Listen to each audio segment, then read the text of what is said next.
El tema de hoy es el Getsemaní, una cita con el discipulado de Jesús. El Getsemaní, una cita en el discipulado de Jesús. Mateo 26, 36, con esa vamos a empezar, donde aparece Getsemaní. No en todos los evangelios aparece la palabra Getsemaní. Entonces Jesús llegó con ellos a un lugar que se llama Getsemaní y dijo a sus discípulos: sentaos aquí mientras yo voy allá y oro.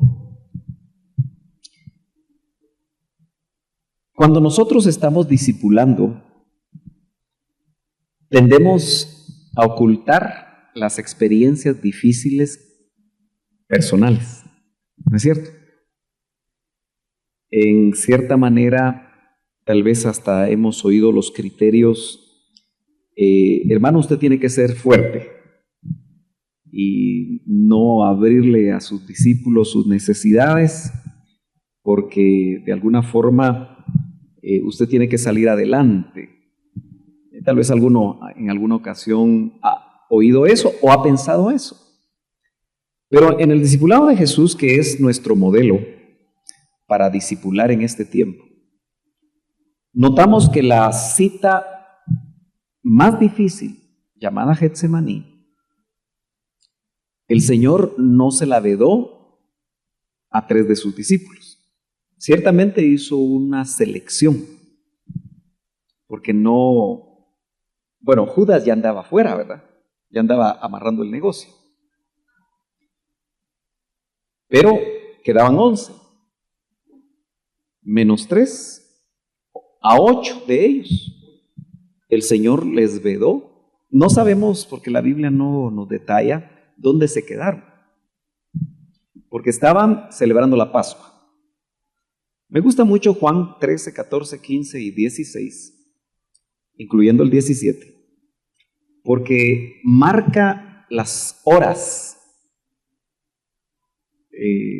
previas al juicio y crucifixión del Señor. Esos capítulos, empezando con el lavatorio de pies, como preámbulo para la Pascua, terminando con la oración en Getsemaní de San Juan 17, aunque no dice exactamente que era Getsemaní, sino es Monte de los Olivos, pero esos lugares están más o menos cercanos. Nos permite Juan ver aspectos que los demás evangelios no muestran, pero también Mateo y Marcos nos muestran cosas que Lucas no tiene y Juan no tiene. Así que cuando estudie usted el tema, entonces, mis hermanos, Getsemaní iba a ser el preámbulo para el sufrimiento del Señor, para su pasión. Pero es interesante que el Señor tomó 3 de los llamados a las experiencias especiales y no vedó la situación más difícil. Pasemos a ver qué es lo que significa Getsemaní, que yo creo que todos estamos familiarizados. Nos hemos familiarizado con el lugar de las olivas machacadas. Este autor Taller lo traduce como una prensa de aceite, quizá más literal, ¿verdad? Porque en esos tiempos usaban prensas de aceite, usaban piedras de 250 kilogramos, bastante pesadas, más de 500 libras, y a través de ese peso, pues apachaban, por así decirlo, o molían la aceituna, ¿verdad? Entonces realmente salía el aceite. Una prensa de aceite es Getsemaní. Estos olivos que usted ve ahí, a su izquierda, si no estoy mal, sí, esa es su izquierda, aparentemente son olivos de los tiempos de Jesús. Cuando digo aparentemente es que como no he ido al lugar, solo he visto fotos. Ustedes saben que casi todas las culturas se van levantando las ciudades unas encima de otras. De tal manera que muchos de los lugares que los evangelios narran realmente están enterrados. Habrán hecho buenos trabajos de arqueología para poder conocer esos lugares, pero entiendo que el Monte de los Olivos es algo que no hubo necesidad porque no se construyó, entonces como que sigue intacto y que aparentemente estos olivos ya datan de 2000 años. Ustedes los pueden ver ahí bastante retorcidos, no son muy grandes. Y la ubicación de lo que es Getsemaní es al pie del Monte de los Olivos. Uno de los evangelios dice que Jesús, cuando va a ese lugar, salió por el torrente de Cedrón. Estos detalles son interesantes porque Cedrón significa turbio. Y es que era un torrente, muchas gracias, que solamente se daba en Israel en invierno, llegando cerca de Jerusalén y que fluye hacia abajo a través de un valle llamado de Cedrón, que tiene el Monte de los Olivos. O sea, viene el Monte de los Olivos, se genera un valle, pero entre el monte y el valle, ahí es como una escorrentía de un torrente que solamente en el invierno se establecía. En el este, y lo interesante es que va hacia el Mar Muerto. Si usted nota, solo el nombre Cedrón y la forma como se establecía, pues ya como que marcaba el lugar de Getsemaní, lo que iba a producir, que a la larga iba a ser muerte para el Señor. Vayamos a Lucas capítulo 22 y verso 39. Dice, saliendo Jesús se encaminó como de costumbre hacia el Monte de los Olivos. Y ahí es donde me llama la atención esto. Y los discípulos también lo siguieron. ¿Cree usted que cuando dicen los discípulos eran los 11 o eran los 3? ¿Quiénes creen que eran los 11? Podría ser, ¿verdad? No, porque el contexto es que solo los 12 estuvieron con él celebrando la Pascua. Ese es el contexto. Acuérdense que terminó la Pascua, cantó el himno, así dicen los evangelios, y luego salió por ese lugar, por el valle de Cedrón, a buscar Getsemaní. Entonces, note que dice, y los discípulos también le siguieron. Es probable que sí lo siguieron todos, pero que él haya dicho, ahora Pedro, Juan y Jacobo, vengan conmigo, y se hayan quedado por aparte. Si vamos a Juan capítulo 18, que es un paralelo, note que ahí es interesante que la armonía de los evangelios nos dan detalles y tendríamos que leerlos. Para eso es importante un Nuevo Testamento con los 4 evangelios. No sé si ustedes tienen alguno de ustedes un evangelio así. Hermano Alfonso, hermana Sarita, hermano Francisco, hermana Sandra. Cuando les sobre un poquito de dinerito, negocien con la hermana Jenny,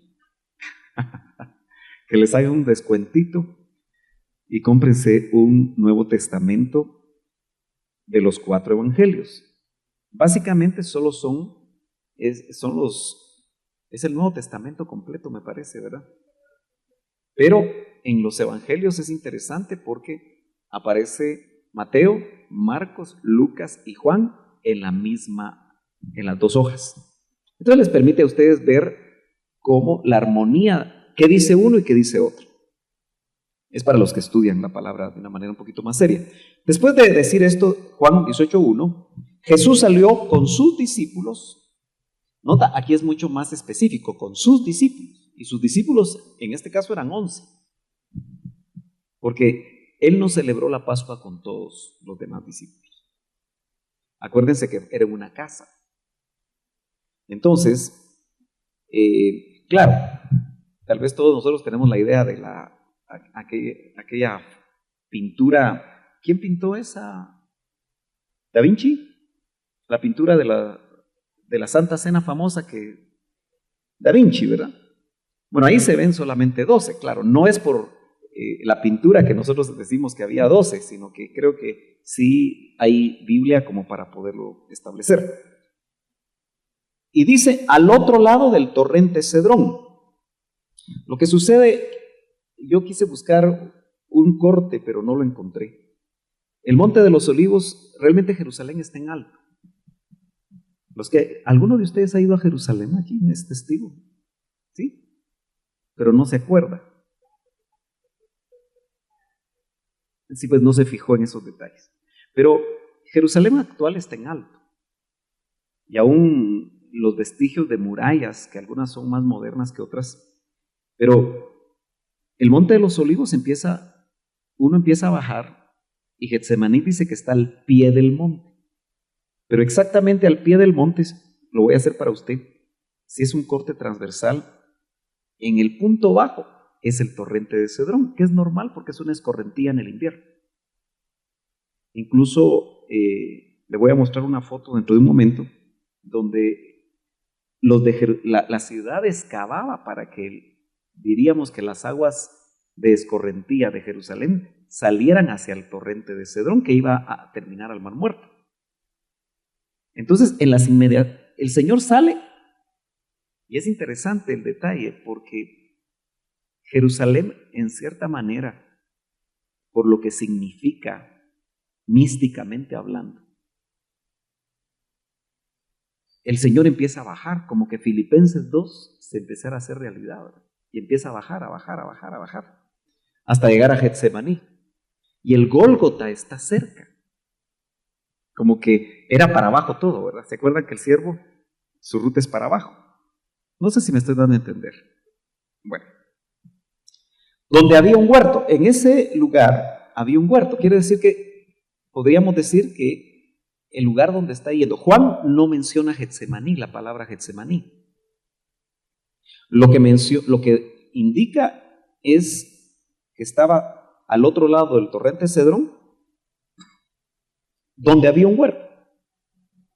Por eso la oración de San Juan 17 se llevó a cabo ahí también, cerca del Monte de los Olivos, en el cual entró él con sus discípulos. Noten que aquí sigue diciendo sus discípulos. También Judas, el que lo iba a entregar, eso es solamente una anotación de Juan, o traicionar, conocía el lugar donde Jesús se había reunido ahí muchas veces con sus discípulos. Era un lugar conocido, era un lugar de oración. Acuérdense que el Señor era un hombre de oración. Les enseñaba a sus discípulos, como lo hemos platicado, no seminarios de oración, sino que Él oraba. Y como oraba, sus discípulos querían orar como Él oraba. Yo no sé, los discipuladores que están aquí, que por cierto, vamos a ver si van a empezar a venir las ayudas de los discipuladores. Tal vez en algunos casos, lo verá el hermano Alfonso, no se va a poder tener una ayuda, pues lo pequeño que es el discipulado, ¿verdad? Pero otros que puedan tener su ayuda, vale la pena que vengan con su ayuda.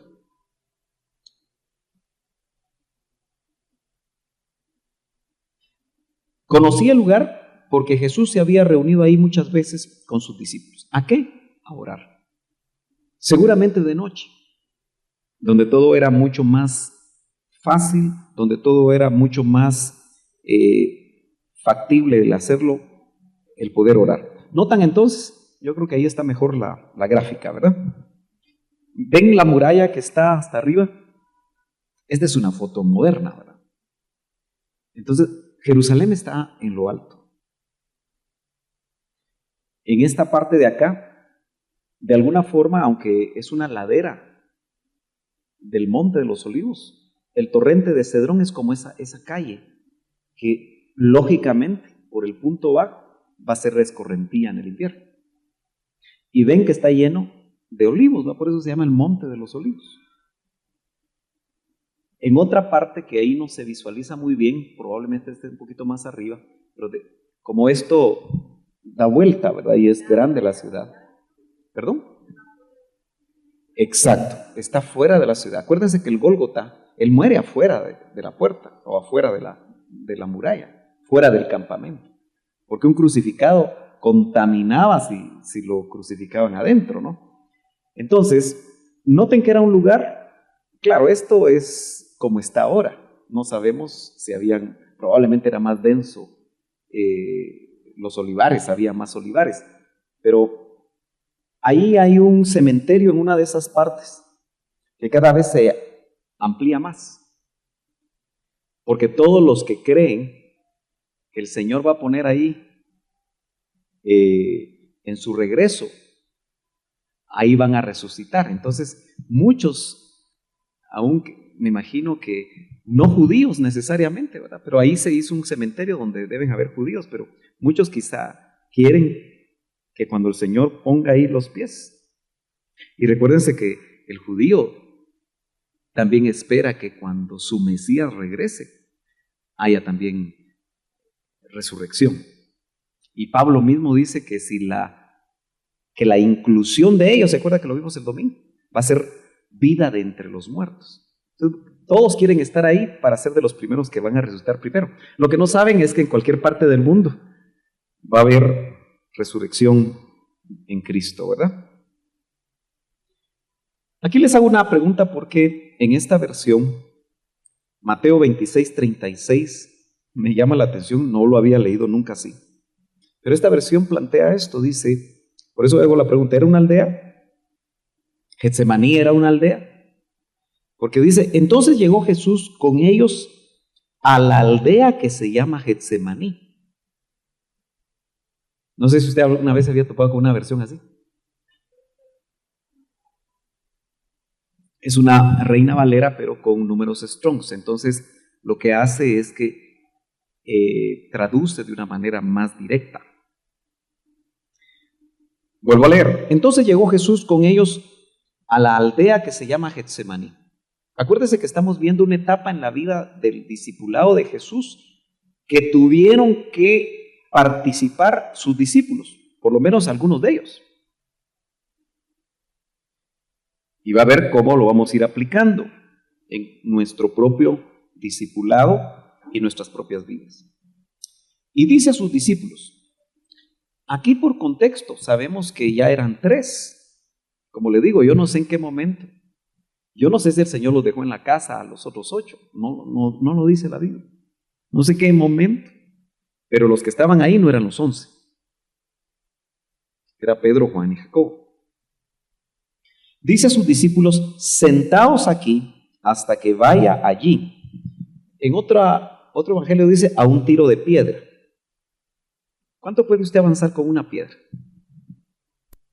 Si tiene brazo de beisbolista, tal vez avanza mucho, pero ¿cuánto cree usted que se puede avanzar con una piedra? Con un brazo humano. Hermano Alfonso, 50 metros. ¿Alguien más? Pensemos entre 50 y 75 metros, ¿verdad? Tal vez menos, ¿verdad? Bueno, con jabalina llegan a 90 metros a ustedes. Hasta las mujeres llegan, pero la jabalina tiene características para casi planear, ¿verdad? Pensemos entre 50 y 75 metros sentados aquí hasta que vaya ahí y ore. En otras palabras, sus discípulos podían ver lo que estaba sucediendo con Jesús. Eso significa que cuando tú tengas un Getsemaní, no necesariamente vas a ocultar lo que te está pasando a tus discípulos, porque esas experiencias probablemente le van a ayudar un montón a los discípulos. ¿Cree usted que Pedro tuvo sus propios Getsemaníes después de que el Señor ascendió? ¿Cree que Juan también los tuvo? Y probablemente Jacobo. Y ellos seguramente les contaron a los otros, y estos a los otros, mientras los evangelios se escribían, porque acuérdese usted que entre los acontecimientos históricos de la muerte y resurrección y ascensión del Señor y la escritura de los evangelios pasó buen tiempo. Así que las experiencias se fueron trasladando de boca en boca. Y eso fue lo que tuvo que hacer Lucas para poder investigar y luego plasmarlo en el Evangelio de Lucas. La razón por la que se traduce aldea, que no lo había visto yo en la mayoría de versiones, incluso las de ustedes, cuando regresamos acá, le aseguro que dice, con ellos a un lugar que se llama Getsemaní. ¿Cómo dice su versión? ¿Cómo? Al huerto de Getsemaní. Otra versión, la mayoría dice a un lugar. Solo esta traduce aldea. Y la razón es porque la palabra chorión se puede traducir como un espacio, un lugar, una región, un distrito, un pedazo de tierra, un campo, la tierra. De todas maneras, usted nota ahí que el autor decidió traducir como aldea. Por eso yo les hice la pregunta, ¿será aldea? No podemos estar completamente seguros, pero más nos parece que era un huerto, un lugar específico, porque si hubiera sido una aldea, habría más personas, ¿verdad? O quizá, si era una aldea, yo creo que no hay suficiente base histórica, tal vez estaba en las afueras de esa aldea, el huerto. Y acuérdese que para hacer Getsemaní, prensa de aceite, tenía que haber ahí un lugar donde se molían las aceitunas para generar aceite. De ahí venía de alguna manera el nombre, ya sea antiguamente o modernamente en los tiempos del Señor. Los discípulos cercanos debían acompañarlo. Ahí sí vemos claramente donde Marcos 14:13 dice, y tomó consigo a Pedro, a Jacobo y a Juan. Y esto que subrayo es importantísimo. ¿Sabe por qué? Porque, insisto, mientras más, diríamos, jerárquico hacia arriba es el puesto en una iglesia local, menos queremos a veces expresar nuestras emociones. ¿Le hace sentido eso? Generalmente una oveja le cuesta ver a un pastor que está triste. Y podrá pensar, ese pastor que se baje de ese púlpito, porque no solo yo estoy triste, sino que él también triste ahí en el púlpito. ¿Sí?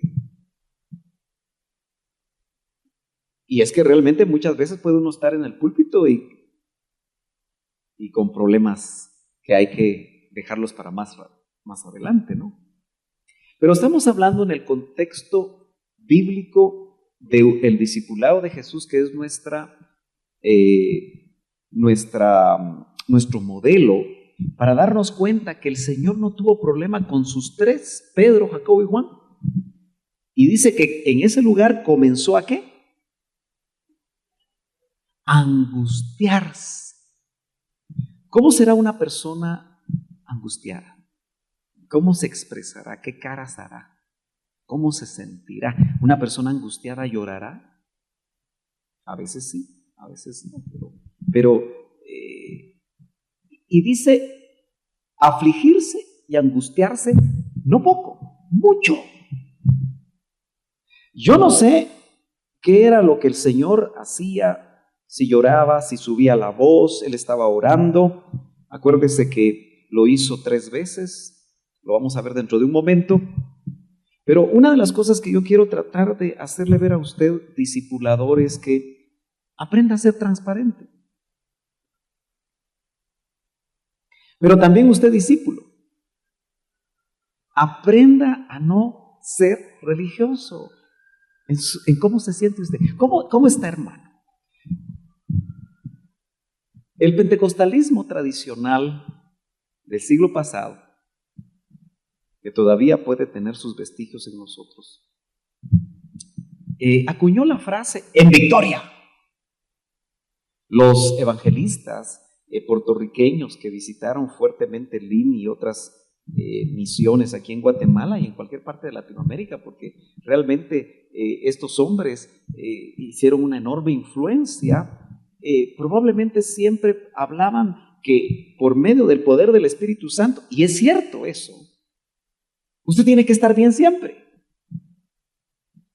Incluso en algunos momentos, en diferentes denominaciones, cuando alguien muere, se ha dado cuenta que en esa batalla contra la iglesia evangélica, que en algunos momentos estuvo muy fuerte, porque se trataba de hacer la diferencia, cuando se iba o aún se va a un funeral donde muere alguien de la religión católica, ¿no es cierto que la gente llora de una manera desproporcionada?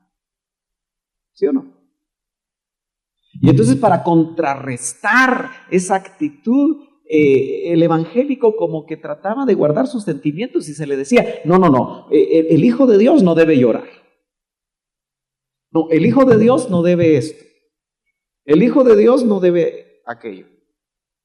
No, cantemos coritos de alabanza. Y de alguna manera, los que han ido a los funerales cristianos se dan cuenta que son distintos. Pero los sentimientos están ahí o no. Entonces el punto es que si hay que derramar lágrimas, hay que derramarlas. Porque el Señor, el discipulador de discipuladores, no les mostró a sus discípulos una actitud diferente, estoica. Alguna vez en la primaria lo llevaron a usted al teatro a ver una obra que se llama Los árboles mueren de pie. ¿Sí? ¿Lo llevaron? Parece que forma parte todavía del pensum. ¿Sí o no? ¿Sí? ¿Cómo? De Alejandro Casona. Bueno, probablemente. Pero esa frase indica muy bien, ¿verdad? Que a veces el cristiano cree que tiene que ser estoico. Y el discipulador puede pensar que no puede en ningún momento llegar a su discipulado y decir, miren, oren por mí, por favor. O llegar afligido porque la esposa está enferma, o porque los hijos están enfermos, o porque le quitaron el trabajo, o porque lo que sea.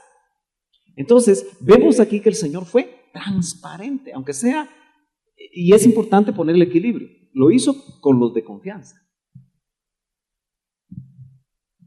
Porque puede ser que un recién convertido también tenga la idea equivocada y religiosa que el convertirse al Señor soluciona todos los problemas.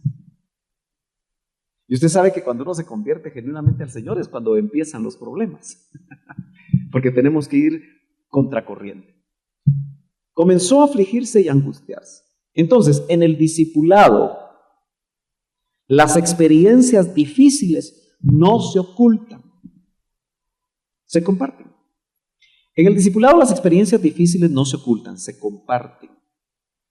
Decía, en el entendido de con quién usted va a compartir algo. Y en la medida que también la persona sea madura. Yo creo que él escogió 3 porque esperaba que fueran maduros. Ellos ya lo habían visto transfigurado. Ellos habían tenido una experiencia realmente sobrenatural. Se suponía que ellos entendían las diferentes veces que el Señor dijo que iba a ir que iba a ser sacrificado, que iba a morir. Se esperaba que ellos sí lo entendieran. Los discípulos aprenden de nuestros Getsemaníes. Marcos 14:34 dice, y les dijo, mi alma, miren, les habló, mi alma está muy afligida hasta el punto de la muerte. Quedaos aquí y velad. ¿Fue transparente? No planteó nada totalmente diferente a lo que estaba viviendo. Y yo me pregunto, ¿hasta dónde nosotros podemos ser honestos? Porque aquí quizá es el clímax del discipulado de Jesús. En este caso con 3 discípulos. A los que le está compartiendo sus sentimientos más internos. Una de las cosas interesantes es que Jesús no quería pasar su Getsemaní solo. Y al final lo pasó. por lo que vamos a ver en estos momentos. Entonces les dijo, mi alma está muy afligida. Mire cómo lo dice Mateo, hasta el punto de la muerte. Leímos Marcos, ahora estamos leyendo Mateo 26. Quédense aquí y mire lo que añade, un detallito tan sencillo. Y velen junto a mí. Él necesitaba que 3 velaran su cuerpo. Y eso se vuelve muy importante en los tiempos que estamos viviendo porque hay que volver a velar el cuerpo, solo que el cuerpo místico del Señor. Porque el cuerpo místico del Señor, que muera al yo, la parte del cuerpo místico del Señor que muera a su yo, va a ser novio. Entonces, ustedes discipuladores y hermanos en general que están acá, nuestra perspectiva, vuelvo a insistir, por los tiempos que vamos o estamos viviendo y vamos a vivir, tiene que cambiar. ¿Qué será en términos prácticos velar el cuerpo del Señor? 3 estaban ahí y el Señor les dice, velen junto a mí, aunque estaban a un tiro de piedra. Pero Él quería que velaran su cuerpo, que intercedieran por Él. Les dijo, velad. Y luego Pablo nos dice, velad y orad en los contextos escatológicos que estamos viviendo. Por ejemplo, somos una congregación muy chiquita. Nuestros discipulados son más chiquitos. Y usted seguramente conoce necesidades de sus discípulos por las que hay que orar. Y ese discípulo o esos discípulos o esas familias son parte del cuerpo de Cristo, probablemente de la novia, que hay que interceder por ellos. Por ejemplo, después de que yo platiqué con el hermano Miguel, me quedé muy cargado por lo que los médicos le hablaron. Pero ¿iremos a velar? ¿Iremos a interceder? O como no nos toca a nosotros, como no nos afecta a nosotros directamente, solo nos echaremos una oracióncita de vez en cuando nos recordemos. O realmente estaremos ahí fortaleciendo esa parte del cuerpo de Cristo, a esa familia, sosteniendo en oración. ¿Será factible esa frase de sostener en oración? Sí. Hoy llamaba yo al hermano Alfredito Sapín, que no ha aparecido todavía por la iglesia, ¿verdad? Bueno, parece que el lunes cumplió un mes de haber sido operado de su hernia, ¿verdad? Y yo le dije, por todo lo que pasó, porque fue un milagro, realmente que lo operaran en el Roosevelt. Porque yo estaba tratando a través de mi suegro de buscar, porque no tenía dinero cómo operarse. Y me decía, me cobran 8,000 quetzales y no tengo. Entonces dije, bueno, vamos a ver si a través de contactos se logra algo. Y cuando hablamos con él, le dice, hay 400 en espera. Digo, pero esa semana él, hay que orar, estuvimos orando. Y esa semana él llega con todos sus papeles y les dice, miren, me han tenido aquí esperando. Se reúnen 3 médicos y le dicen, mañana te operamos. Entonces no tuvo que pagar, que no tenía.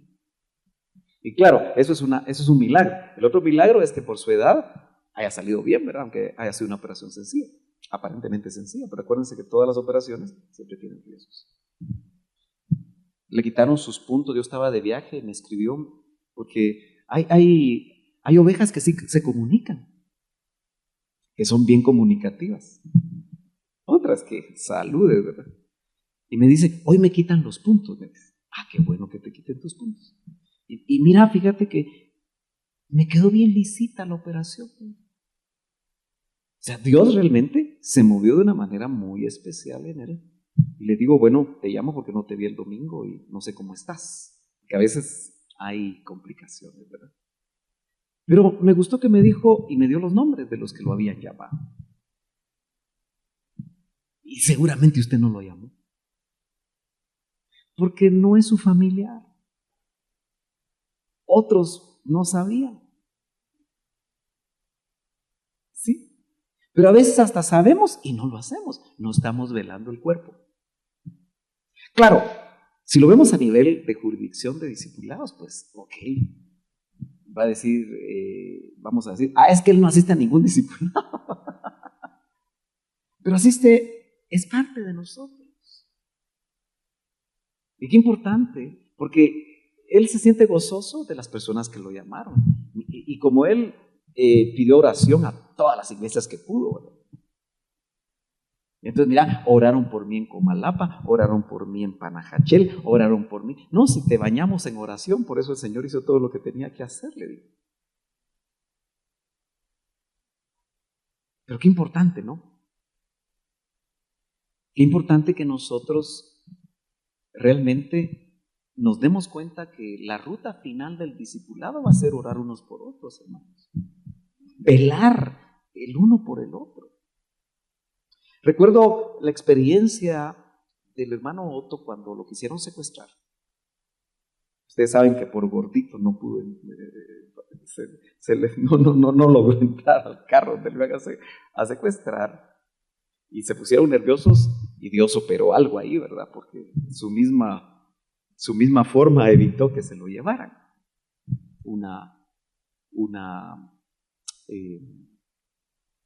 ¿Qué diríamos? Una pandilla de secuestradores.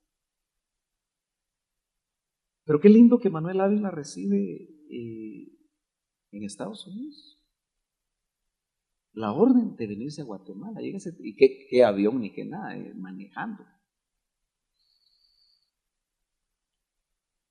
Para interceder una noche completa. Le dijo a la familia, ¿saben qué? Váyanse a dormir. Yo voy a orar. Por eso le digo, hombres así, cristianos así, a no muchito hay, ¿verdad? Oró toda la noche. Y a las 6 de la mañana él recibió certificación de que Dios había hecho lo que... Yo no sé qué oró, ¿verdad? Habría que preguntarle, tal vez ni se acuerda. Solo que esa mañana, cuando vieron el periódico, la banda que perseguía la colonia Miraflores, los 13 integrantes amanecieron muertos. Los 13, así, jateaditos. ¿Qué hizo el Señor? No sé. Es impresionante, ¿verdad? Pero yo no voy tanto al resultado, que es impresionante. Yo voy al hecho de que un consiervo, yo digo, ¿cuántos consiervos querrán orar por mí una noche? ¿Y cuántos consiervos estaría yo dispuesto a orar toda la noche sin parar por ellos? Ahora, usted como discipulador, ¿oraría toda una noche por sus discípulos? Aquí el Señor no pidió una noche, pidió una hora. Porque les dijo, ¿no han podido orar conmigo una hora? Ahora, los getsemanís muchas veces se pasan solos. El del doctor, y por cierto hay un pequeño estudio, salud, hay un pequeño estudio que se llama el Getsemaní, de los 4 estudios que dio el doctor ya con su traqueotomía. Apenas se le escuchaba, ¿verdad? Él hablaba 5 minutos y tenía que descansar media hora. Pero él quiso hablar de los secretos del Getsemaní. ¿Y sabe por qué quiso hablar de los secretos del Getsemaní? Porque él vivió un Getsemaní, su último Getsemaní. Y obviamente es sumamente fuerte. Y él mandó a llamar a los ministros. Yo tuve la bendición de ser parte de ese grupo. ¿Y sabe cuál era uno de los secretos del Getsemaní? Que él compartió. Que hubiera sido fantástico que se pusiera en práctica por los ministros que estábamos ahí. Uno de esos era: ¿te gozas cuando tu rival triunfa? ¿Qué era lo que le estaba queriendo decir el doctor a los ministros? No peleen cuando vean que el otro está mejorando. Y era lo que estaba sucediendo y lo que iba a suceder. Fíjense qué tremendo. Pero yo he contado esto también, pero es importante meterlo en este contexto. La única vez que yo pude tener a mi pastor y apóstol en mi casa, solo una vez. Por eso hay personas que cuando uno les dice, quiero visitarle su casa, ay, todavía no, hasta que yo todo lo tenga nítido.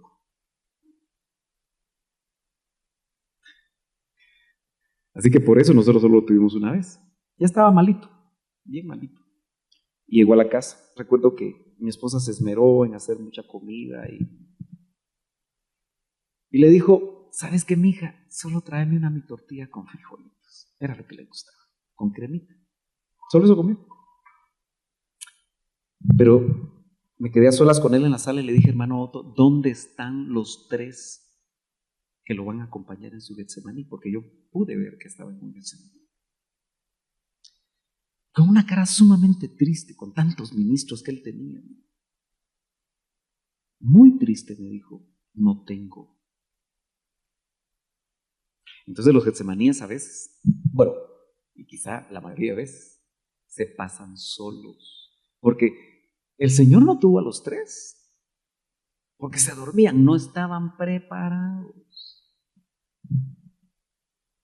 Entonces cuando usted pasa sus experiencias difíciles, Getsemanís, solo, no se amargue. Porque se ha dado cuenta usted que cuando uno se enferma quiere que toda la iglesia lo visite a uno. Algunos no, otros sí. Es que hay de todo en la viña, ¿verdad? Algunos ya están acostumbrados a pasar las experiencias difíciles solas. Pero acuérdese que no es solamente enfermarse. ¿Qué tal si se le muere un ser querido, cercano? ¿Quiere estar solo? Ahí sí no, ¿verdad? Pues hay experiencias diferentes. Entonces, hay desiertos, ¿verdad? Que pueden ser Getsemaníes, donde uno no siente la presencia de Dios, ya no siente nada de nada. Y tampoco se quisiera quedarse uno solo, y no es bueno quedarse solo. Pero en algunos momentos hay experiencias donde el Señor quiere estar a solas con uno, porque ahí el Hijo estaba con el Padre a solas. Veamos Mateo 26:39, una oración angustiada. Y adelantándose un poco, cayó sobre su rostro. Yo quiero que usted se fije en los detalles. Cayó sobre su rostro. Es un poco difícil pensar que el Hijo de Dios cae sobre su rostro, ¿verdad? Pero así lo hacía. En una ocasión, él le dice, si no estoy mal, a uno de sus discípulos, no recuerdo a quién, pero le dice, refiriéndose a Dios como su Dios, porque era su Dios el Padre. Orando y diciendo, Padre mío, si es posible que pase de mí esta copa, pero no sea como yo quiero. Acuérdense que en los Getsemaníes se entrega la voluntad.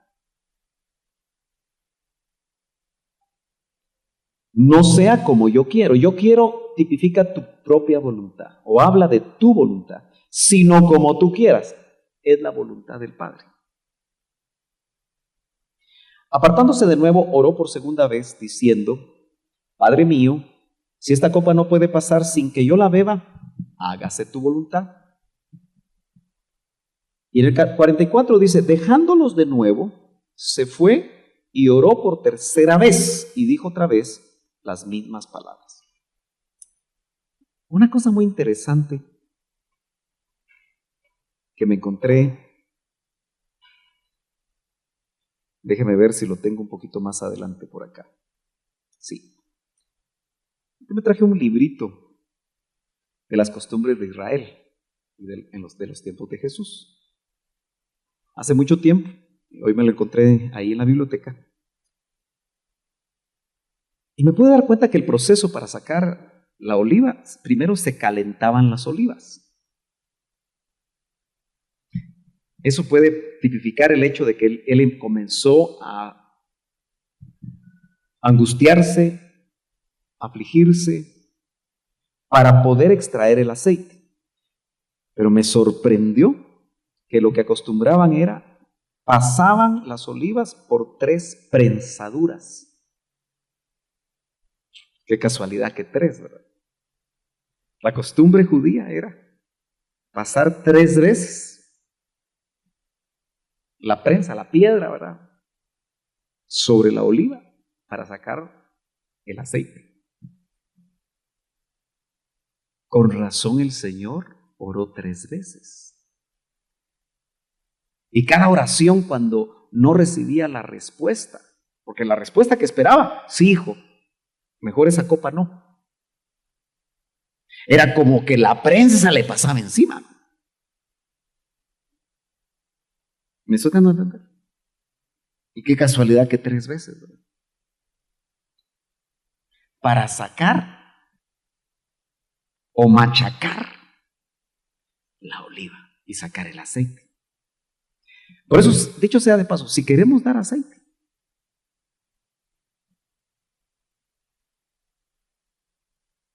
nos tienen que machacar, hermanos.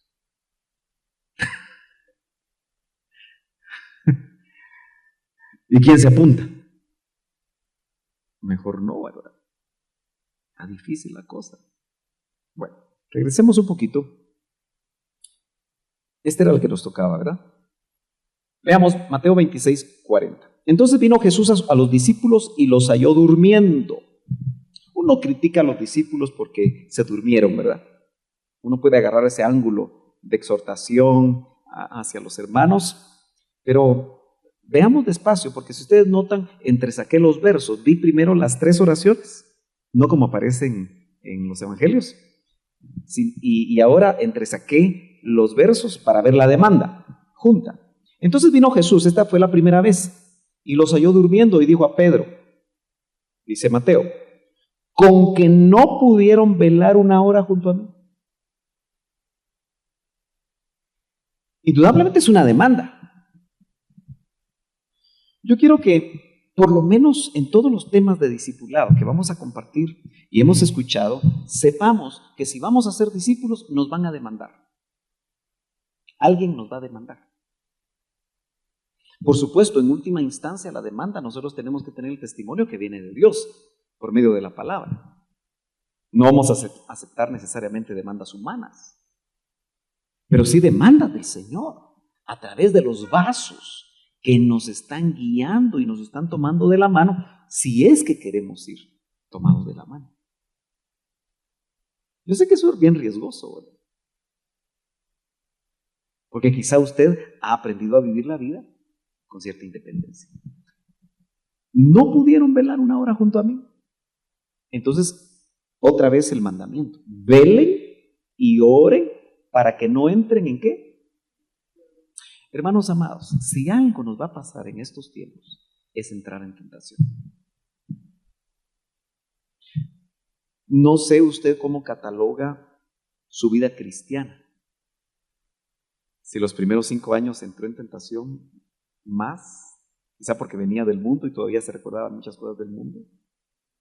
Y esos primeros 5 años lo tentaban más las cosas del mundo. O si es a los 10, o si es a los 15, si es a los 30. Pero tengo la sospecha que la parte final de lo que nos va a tocar vivir, las tentaciones van a estar a la orden del día. Porque note usted que lo que está diciendo el Señor, lo que se acerca es la hora de las tinieblas, lo que venía era la hora de las tinieblas.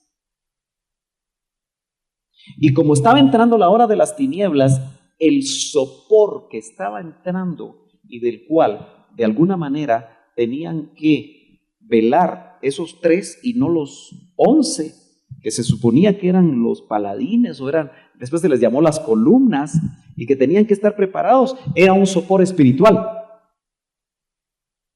No era que no habían dormido, aunque tal vez estaban desvelados, pero era realmente la hora de las tinieblas, y la hora de las tinieblas viene sobre el mundo, hermanos. Mire, nosotros realmente no sé qué tan comunicados estamos. Algunos preferimos mejor no saber algunas cosas, ¿verdad? Yo a veces paso épocas en las que no sé nada de Guatemala. ¿Cuántos mataron? No muy me agrada.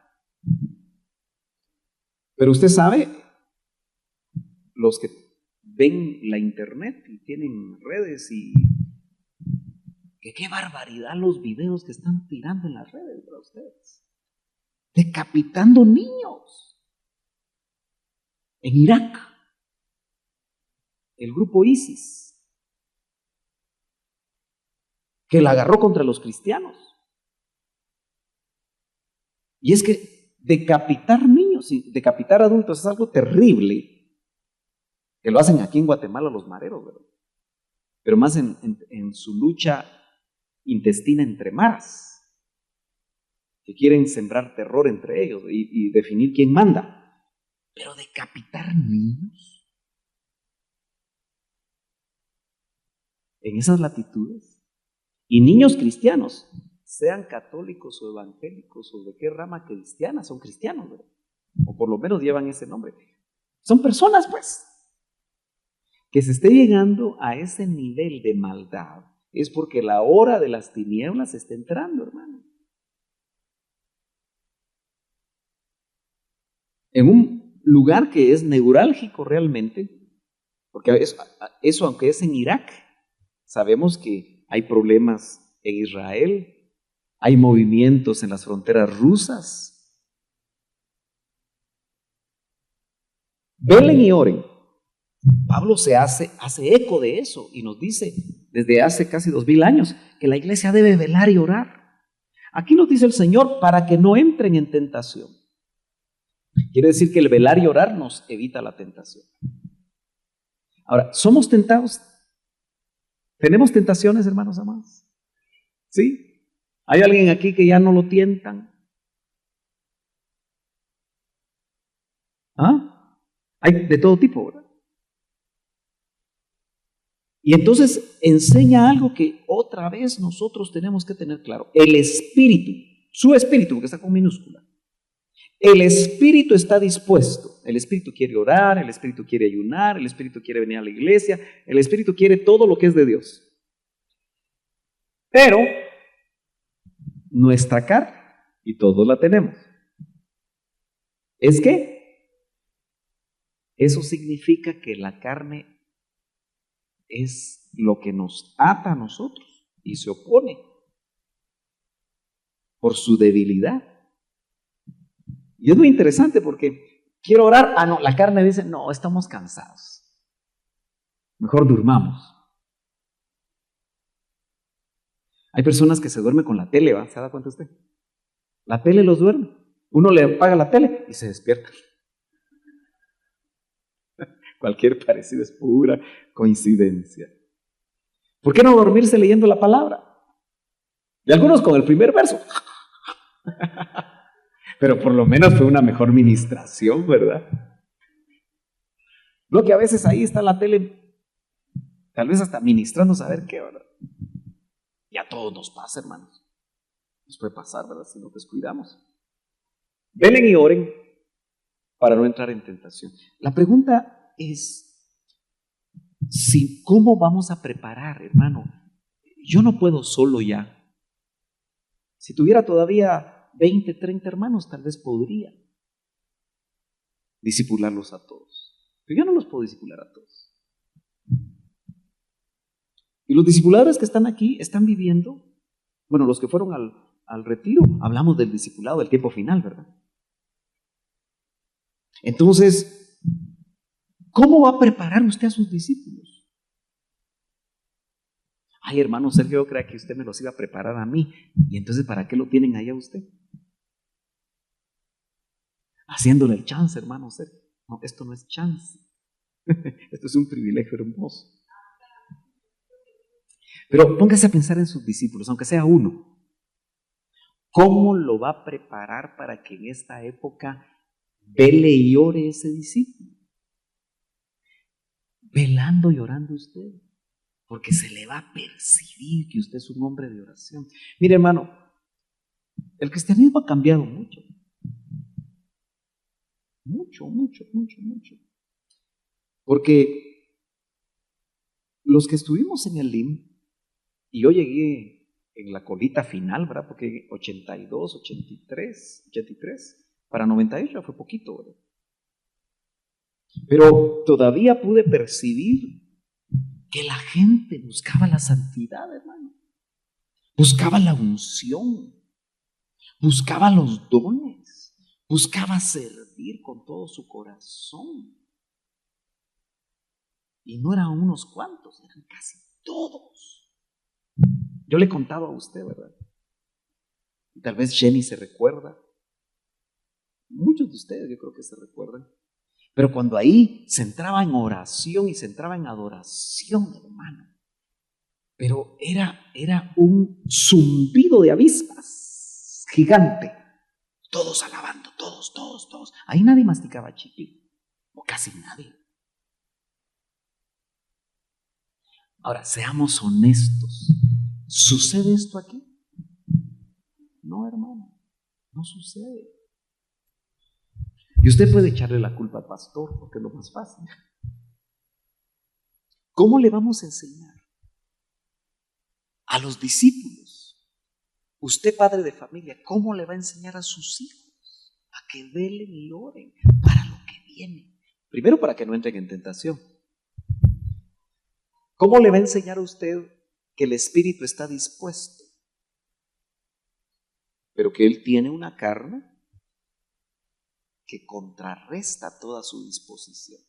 ¿Usted se da cuenta que a la carne le gustan las fiestas? ¿Sí? A la carne le gusta el cine. No estoy diciendo que sea malo o bueno, solo estoy diciendo ahorita que a la carne le gusta el cine. A la carne le gusta la tele. A la carne le gusta el Facebook. A la carne le gustan muchas cosas, ¿verdad? ¿Sí o no? ¿Verdad que a la carne le gusta bailar? Sí, a la carne le gusta bailar. Hay tantas cosas que le gusta a la carne. Y el espíritu tiene sus propios gustos. Pero en la medida que el espíritu realmente domine nuestra vida, porque es el Espíritu Santo guiando a nuestro espíritu humano a hacer las cosas que hoy son más necesarias por los tiempos que estamos viviendo. Yo no sé si nosotros vamos a esperar que aquí en Guatemala empiecen a decapitar gente, cristianos.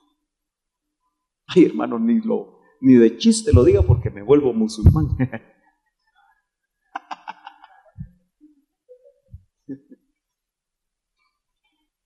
Vino otra vez Mateo 26:43. Jesús y los halló durmiendo, segunda vez. Pero mire, porque sus ojos estaban cargados de sueño. Pero no era un sueño natural, hermano. Por eso Pablo, otra vez, escatológicamente hablando en Efesios, nos dice: despierta tú que duermes. ¿Cómo va a despertar usted a sus discípulos, hermano? ¿Cómo va a despertar usted? Porque si usted está dormido, discípulo, está discipulando dormidos. Pero si usted está despierto, puede ser que esté discipulando dormidos, pero que usted despierto los va a despertar. ¿Se está dando cuenta que no es solo transmitir un tema, sino que usted tenga el testimonio que su gente está despertando? Digo su gente porque es a los que usted está discipulando, que usted los está despertando. No usted, pero sí siendo el instrumento para despertarlos. Porque sus ojos estaban cargados de... ¿Nota hasta dónde tiene que llegar el discipulado? Bueno, yo lo hago práctico. Cuando yo veo que hay personas que viven juntas y no se quieren casar, ¿qué puedo pensar yo? ¿Están dormidos o están despiertos? Están dormidos.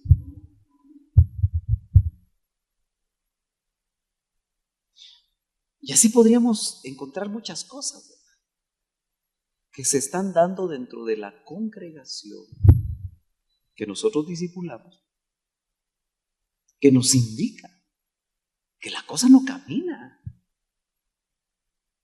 y el Señor ya viene. Yo sé que si dentro de 20 años todavía yo estoy aquí todo cascarita, aunque voy a tener, ¿qué?, 74, espero estar como mi papá, ya tiene 78, usted acaba de cumplir 78 y todavía se ve bien. Bueno, pero si estoy aquí dentro de 20 años con usted, ustedes, algunos ya tienen más canas, espero que no me van a reclamar. Y no, que usted decía que el Señor venía, pues.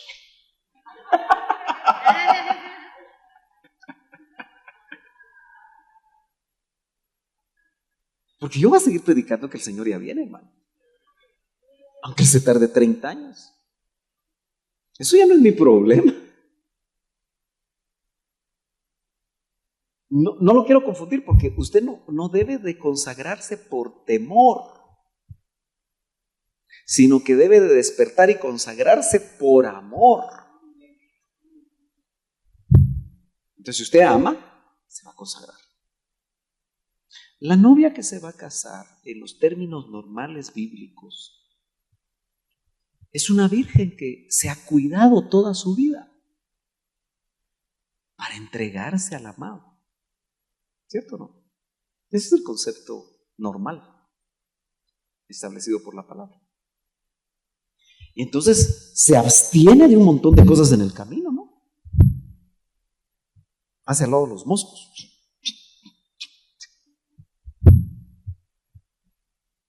¿Sí? Bueno. Entonces vino a los discípulos y les dijo: todavía están durmiendo y descansando. ¿No le parece esa una palabra que deberíamos de tener ahora en nuestros labios? Eso sí, estamos despiertos. No nos faculta eso para en determinado momento decirle a alguien: mira, estás dormido, estás distraído, estás haciendo esto, mira cómo estás malgastando tu tiempo. ¿No nos faculta eso como discipuladores? A una palabra un poquito más punzante. Porque Él está hablando a sus discípulos, no le está hablando a alguien desconocido, le está hablando a sus discípulos. Y les está diciendo: vean, ha llegado la hora. Y el Hijo del Hombre es entregado en manos de pecadores. Era la tercera vez. Les da revelación del tiempo. Yo espero, hermanos, que nosotros como discípulos, o mejor dicho, bueno, discípulos y discipuladores, tengamos información de último momento del Espíritu. Ha llegado la hora. Él ya viene. ¿Cuántos irán a creer y cuántos no irán a creer? Levántense, vamos. ¿Cómo le diría usted a unos medio dormidos que usted está preocupado de que no pudieron velar? ¿Cómo le diría usted a esos medio dormidos: ¡ey, levántense, hombre! Porque el hombre lo usamos nosotros los guatemaltecos. Jesús, como no era de Guatemala, no usó hombre. ¡Levántense! ¡Vamos! Ahora, traduzca eso en un espíritu. Traduzca eso en acciones espirituales. Levántense, levantémonos, hagamos. El tiempo se acorta.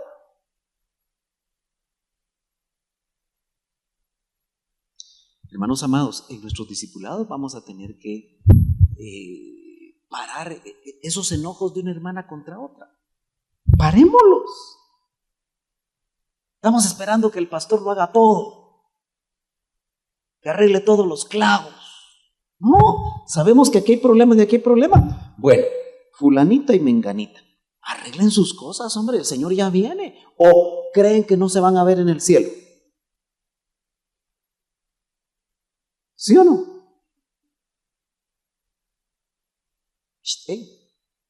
¿Sí o no? Pero es que no nos queremos complicar la vida.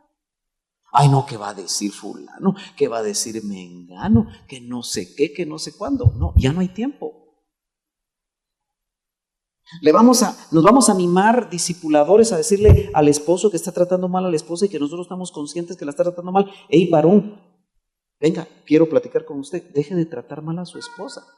De repente le van a sonar. Pero algo hay que arriesgarse, ¿verdad? Porque mire, hermano, disculpe, pero la Biblia dice que, y yo he visto que usted la trata mal. O viceversa, ¿verdad? Hermanita chula, haga los frijoles al pobre varón, hombre. ¿O no? ¿O es meternos demasiado? No, será, levántense, vamos. O seguimos. Mire, de donde yo vengo en la tradición, todo era democracia. Hasta el pastor cada 2 años se votaba y pasaban 3 candidatos. ¿Sabe qué tenía que hacer los candidatos? Predicar. Predicaban los 3 y toda la gente los oía. Y después votaban. Entonces el que mejor se echaba el speech era el que ganaba. Eso va totalmente en contra de lo que la palabra de Dios muestra. Fíjese que el pastor no necesariamente es el que predica mejor. Es el que tiene un llamado de parte de Dios. Puede tener gente que predica mejor que él. Eso no es lo que le preocupa a él. Lo que le preocupa a él es hacer el trabajo de Dios. Y si Dios lo adorna con ayudas que el Señor va a usar de una manera mejor que él, si es maduro no se va a sentir mal. ¿Me estoy dando a entender, hermanos? Bueno, sigamos avanzando. Esto ya lo vimos. Qué interesante que Lucas recoge un detalle. Me parece que es el único que lo recoge. Lucas 22:43 dice: entonces se apareció un ángel del cielo. Como los 3 no lo ayudaron. A veces los humanos no nos van a ayudar, pero recordemos que cuando los humanos no nos ayudan, pueden haber visitaciones angélicas. O hasta el mismo Señor. ¿A quién no ha tenido o no ha oído testimonios que el Señor se les ha aparecido en los momentos más cruciales? Como Pablo, ¿verdad? Todos me han abandonado, solo el Señor estuvo conmigo, dice. Lucas 22 dice: entonces se apareció un ángel del cielo que lo fortalecía. Interesante ese cuadro que está ahí, ¿verdad? Y estando en agonía, mire hasta dónde llegó el trato del Getsemaní, del Señor. Estando en agonía, oraba con mucho fervor. Yo no sé si nosotros nos hemos encontrado con la experiencia de orar con fervor. Porque si orar con fervor es estar en esa experiencia, es que era algo de vida o muerte.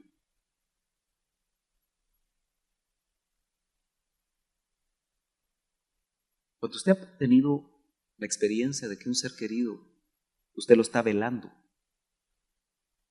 y tal vez de estos escritos bíblicos viene la palabra velar, ¿verdad? Porque la esposa del que fue mi pastor por 10 años, de los 11 a los 22 años, yo creo que tiene unos 96, 97 años. Oí yo de su hijo que trabaja en Radio Cultural que ya estaba postradita, muy mal. Entonces quise visitarla para ir a orar por ella, pero me dijeron que ya no recibía visitas, ¿verdad? Solo están esperando. Pero eso fue el sábado, ya es miércoles, si hubiera podido ir a orar. Pero indudablemente uno respeta a la familia, ¿verdad? Pero hace 2 o 3 años tuve la oportunidad de estar con ella y su familia, porque su esposo pues ya había muerto. Ambos estudiaron con el doctor Ríos, ahí donde el doctor estudió. Lo conocían muy bien porque también de Jutiapa. Solo que ellos eran totalmente antipentecostales. Y hasta el día de hoy, yo espero en Dios que el Señor le esté hablando. Sus convicciones eran bien radicales.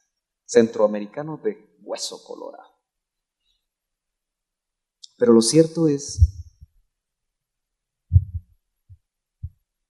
que cuando uno tiene un ser querido que solo lo está velando, es doloroso. Uno quisiera que el Señor hiciera un milagro y lo levantara, ¿verdad?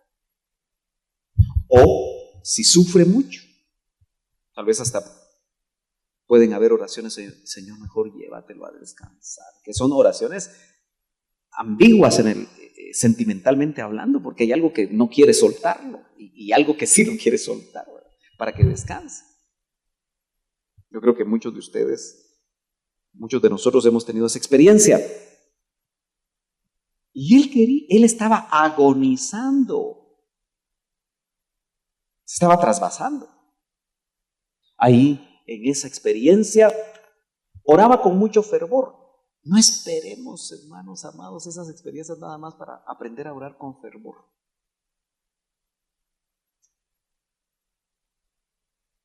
Yo sigo lamentando que los ayunos, según tengo noticia, ni los encargados vinieron cuando estuve fuera, en algunos momentos. Porque se han dado cuenta que no viene nadie. Entonces ya ni ellos vienen, creo yo. No tengo que corroborar esa información. Pero ¿no cree usted que en la congregación hay necesidad, hermanos? ¿No cree usted que hay necesidad en la congregación? ¿Y por qué los ayunos están tan vacíos? ¿Será que seguimos duros de corazón? Y es que ¿sabe qué pasa? Si viene el pastor, viene la gente. Usted no viene a orar por mí. Señor San Sergio, te pido. No, pero usted no viene así, ¿verdad? Y claro, yo puedo llegar, yo puedo venir, pero cuando veo que cuando yo vengo, vienen, quieren quedar bien conmigo. Pero si hay necesidad en el cuerpo, yo le pregunto, discipulador, ¿habrá algún motivo por el que usted puede venir a ayunar por su discípulo? Y mejor si se trae al discípulo, mira discípulo, porque eso lo sería lo mejor. Fíjate que ese problemón que tú tienes, vengamos y oremos, aunque sean los únicos que vienen al ayuno ese día. ¿No cree que valdría la pena hacerlo? Ay, hermano, yo creía que solo era dar un temón. No, hermano. Eso es lo más fácil. Dentro de lo difícil es lo más fácil. Traer a la persona y decir, oremos juntos. Yo a los que puedo les digo, mira, tenés problemas y no te veo en el ayuno, no te veo orar a las 9. A las 11 venís y tenés problemas. Me imagino que les caigo mal, ¿verdad? Pero ¿no cree usted que con los problemas que ya tenemos, el altar a las 9 debería estar lleno aquí de gente que ora? ¿No cree? Me gustó este domingo que dimos puerta libre a que oraran, pero se dio cuenta que solo las mujeres oran en esta iglesia. Tuve que empujarlos. ¿Y los hombres van a orar o no van a orar? 2 o 3 se levantaron. ¿Y los demás hombres dónde están? Ay, no, es que primero las damas, dicen. Cáigame bien, hermano. Pero vamos a seguir en esa línea, hermano.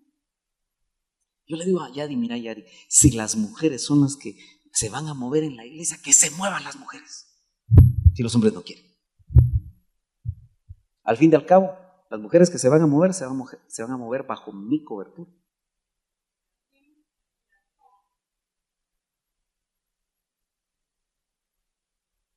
Y como yo voy a ser el responsable de lo que hagan, delante de Dios.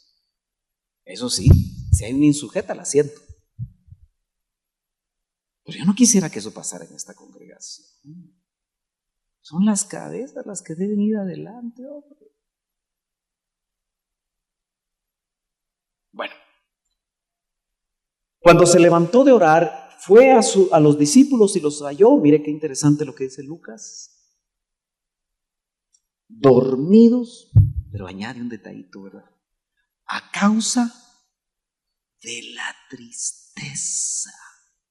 Ya se empieza a ver qué era la potestad que estaba ahí, ¿verdad? Los sentimientos negativos. Pero esto era una tristeza por espíritu, ¿no? Y no sé cuántas otras cosas habían ahí. ¿Se da cuenta usted entonces? Por ejemplo, cuando muere un familiar en una de las familias que asisten aquí, ¿les invadirá tristeza? Puede ser la normal, pero también hay espíritus de tristeza. ¿No cree que es cuando más uno debería de estar ahí cerca? Tal vez usted ahora entiende por qué es importante que todos los que asisten a esta congregación tengan un discipulador. Y más de las 2/3 partes de los que vienen aquí los domingos no tienen discipulador. Entonces van a pasar solo sus tristezas. Porque si a mí me cuentan, intentaré asistirles. Y digo intentaré porque no siempre se puede, ¿verdad? Llegar en el momento justo. No se puede uno partir como en 4. Pero ve la importancia de ser discipulado. Yo sé que algunos acá vienen los miércoles y oyen el tema. Y dicen, como es el mismo tema que me van a dar en el discipulado, mejor ya no voy. Y tal vez están discipulando aquí, ojalá. Pero siempre necesita usted una persona cercana. Trate siempre de tener una persona cercana, más madura, que le ayude. Bueno, yo avanzo rapidito para preguntas. Tal vez vamos a leer solo estos versos rapiditos, sin mucho, los conocemos bastante. Pero el hermano nace en tiempo de angustia. Vimos que en el Getsemaní hay angustia. Y pueden haber Getsemaníes desde pequeñitos hasta grandotes, ¿verdad? Pero mire lo que dice el Proverbio 17:17. En todo tiempo ama el amigo. Mire cómo dice esta versión. Y el hermano nace para tiempo de angustia. Si yo le pregunto, ¿usted aquí en la iglesia tiene amigos o tiene hermanos? ¿Tiene amigos o tiene hermanos? Algunos días se están abrazando ahí. Eso ya es trato conmigo, digo yo. Y el hermano nace para tiempo de angustia. Entonces, ¿usted va a ser amigo o va a ser hermano? Note la connotación que tiene ser hermano. Ayudarnos. Y lo dice todo el Nuevo Testamento, así rapidito. Bueno, tengo que tocar este puntito aquí. Disciplina en la iglesia. 2 Corintios 2:4 dice, pues por la mucha aflicción y angustia, porque a veces la disciplina va a producir angustia en alguien. Pues por la mucha aflicción y angustia de corazón les escribí con muchas lágrimas, dice el apóstol a los corintios, no para entristecerlos, sino para que conozcan el amor que tengo especialmente por ustedes. Pablo en su primera carta les había hablado muy fuertemente a los corintios y había establecido un juicio muy fuerte sobre una persona como disciplina. Y dice que él tenía aflicción y angustia, pero la aflicción y angustia de corazón del ministro, lo que tenía que haberles trasladado a los corintios, era que era por el amor que les tenía. Dice la Biblia que el padre que corrige a su hijo es porque lo ama, ¿verdad? Y el padre, por supuesto, que no corrige a su hijo es porque no lo ama. Pero noten ustedes cómo aquí se habla de ese que había sido disciplinado en la primera carta. Pero si alguien ha causado tristeza, no me la ha causado a mí, dice el ministro, sino hasta cierto punto, para no exagerar, a todos ustedes, es decir, a la congregación. Y está hablando de esta persona que había caído en un pecado muy fuerte. Es suficiente para tal persona este castigo que le fue impuesto por la mayoría. Note que aquí el apóstol dio instrucciones, pero la iglesia local puso disciplina a esta persona. ¿Lo nota? Es un tema que no se trata. Y obviamente yo quiero que usted vea por un momento a esta persona disciplinada, apartada de la iglesia, porque Eso fue lo que hicieron, lo apartaron. Que él en cierta manera estaba viviendo o un desierto o una especie de Getsemaní solo. Entonces mire cómo Pablo dice, así que, por el contrario, ustedes más bien debieran perdonarlo. Ya había terminado la disciplina. Y consolarlo. No sea que en alguna manera sea abrumado por tanta tristeza. Ojo, la disciplina no es para dañar. La disciplina se aplica por amor para corregir el camino, si es que se tiene que corregir ese camino, o hasta que la persona vea que lo tiene que corregir. Entonces veamos la restauración. Saqué esto aquí porque la persona puede estar en Getsemaní, pero note que el ministro también estaba en Getsemaní por la persona y la iglesia de Corinto. En este caso en su función apostólica. Dice 2 Corintios 2:8. Por lo cual les ruego que reafirmen su amor hacia Él. Mire la instrucción. Reafirmen su amor hacia Él. No es solamente que alguien que quizá cayó en pecado o en alguna situación, depende el caso de la disciplina que se tenga que aplicar, que solo se hable de él o que se hable de ella o que se hable de esto, que se hable de lo otro. Eso es demasiado delicado. Por lo cual les ruego que reafirmen su amor hacia Él, pues también con este fin les escribí para ponerlos a prueba y ver si son obedientes en todo. O sea, ya habían sido obedientes en la disciplina, ahora tenían que ser obedientes en la restauración. Nota, la disciplina es para restauración. Pero a quien perdonen algo, yo también lo perdono. Porque en verdad lo que yo he perdonado, si algo he perdonado, lo hice por ustedes en presencia de Cristo. Noten entonces que como en el caso de las congregaciones como la de Corinto eran congregaciones pequeñas y el pecado de esta persona fue evidente a todos, le quitó la esposa a su papá y fue evidente a todos. Entonces vemos cómo hay disciplina, pero hay restauración. Y cómo debemos de proceder nosotros, porque una disciplina se puede volver un Getsemaní para alguien, que trae como objeto que la persona logre salir de la situación en la que se encuentra. Consolados para consolar. En 2 Corintios 1:3 dice, bendito sea el Dios y Padre de nuestro Señor Jesucristo, Padre de misericordias y Dios de toda consolación. Note, Dios de toda consolación. Porque en los Getsemaníes de nuestros discípulos, en los Getsemaníes de nosotros mismos, necesitamos encontrarnos con el Dios de toda consolación, el cual nos consuela en todas nuestras tribulaciones, para que también nosotros podamos consolar a los que están en cualquier aflicción, dándoles el consuelo con que nosotros mismos somos consolados por Dios. ¿Consolados? Para consolar.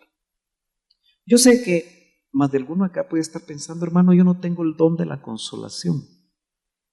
Hermano, dejemos de agarrarnos de esas cosas. Yo no tengo el don de esto, yo no tengo el don de aquello. Eso es carácter cristiano y es experiencia para todos. ¿Usted ha sido consolado por el Señor en alguna ocasión de su vida?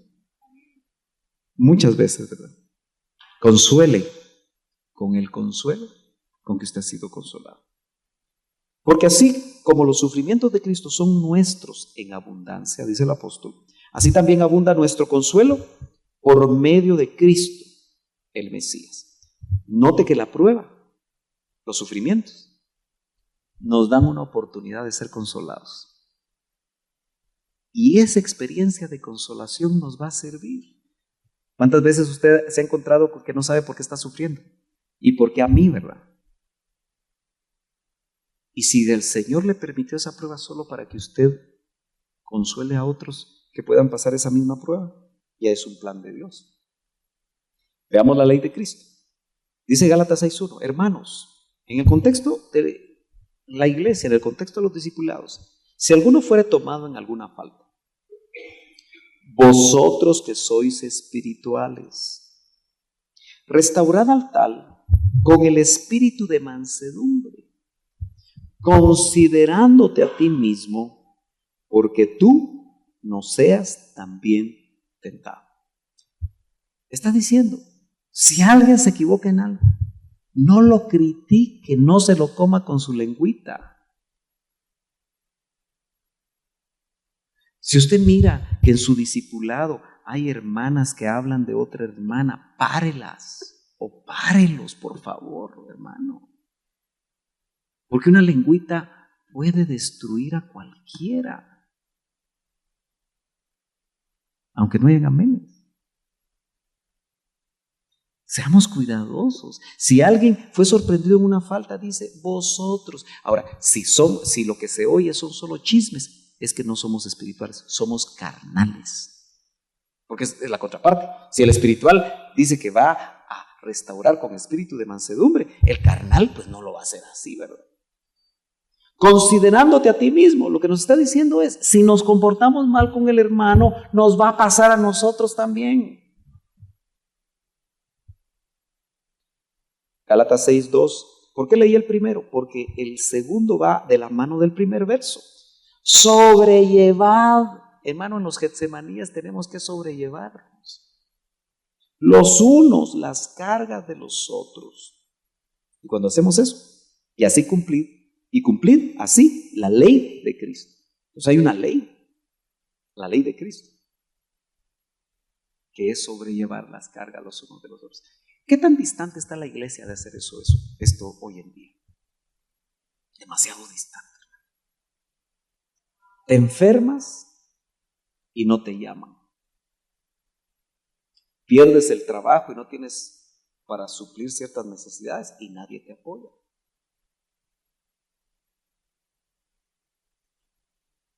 Y no lo digo por usted, porque eso fue lo que dijo, para que no se me vaya a sentir.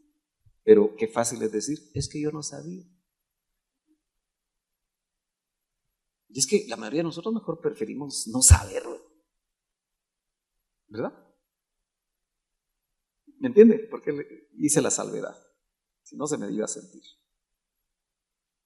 Pero, mire, ¿por qué los chismes en esta congregación corren tan rápido?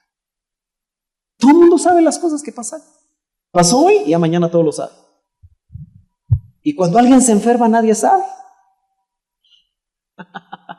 No estaremos con nuestros sentidos de comunicación equivocándonos. Dice la Biblia, gozaos con los que se gozan. Ese era el principio de Getsemaní. Te gozas cuando tu rival triunfa. ¿Cuántos aquí han sido pastores alguna vez? ¿Ninguno?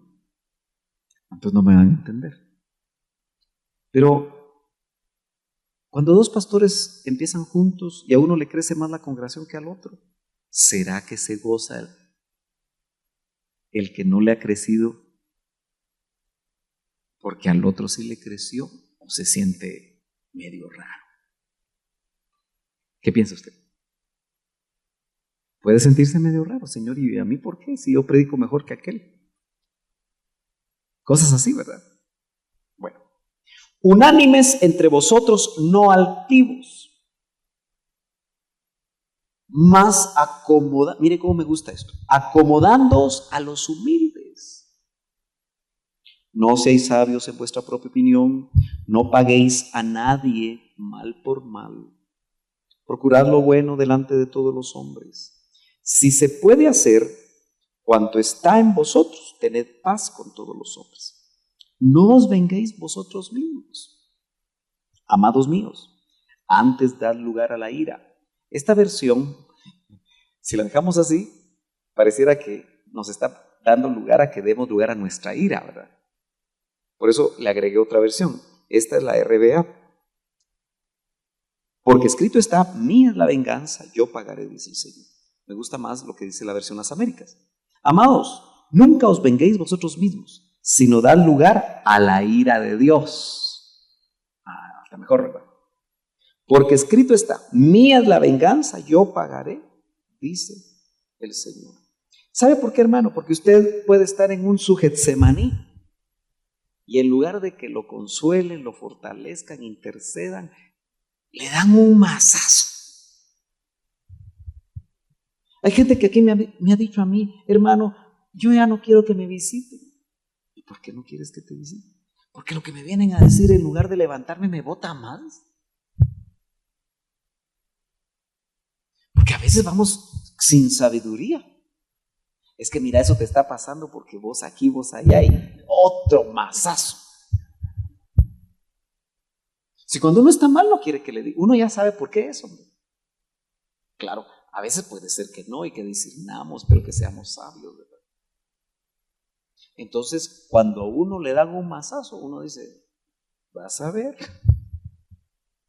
tendré la oportunidad de darte tu propio mazazo a ti. Entonces dice, no nos vengamos. Termino. Soportando. Hermano, yo tengo testimonio que usted me soporta a mí. Pero yo lo soporto a usted también, fíjese. Así que estamos empatados. Nos soportamos. ¿Sabe por qué nos tenemos que soportar? Porque no somos iguales, no nos parecemos, somos distintos. ¿Y se ha dado cuenta usted que usted puede pensar en este momento en alguien que usted no soporta y que es hijo de Dios? ¿Puede pensar usted en alguien que no soporta? ¿Sí? ¿Puede pensar en alguien que usted no soporta?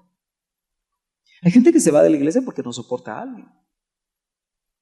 Con toda humildad, dice, y mansedumbre, con paciencia, soportándoos unos a otros en amor. El vínculo perfecto, ¿verdad? Esforzándoos por preservar la unidad del espíritu en el vínculo de la paz. ¿Está dispuesto usted a soportar a sus discípulos? ¿Tiene que soportar a veces a sus discípulos? ¿Se da cuenta que a veces hay discípulos que se levantan y se caen? Se levantan y se caen. Se levantan y se caen. Y dice uno, ay, quédate ahí. ¿Se dan cuenta ustedes?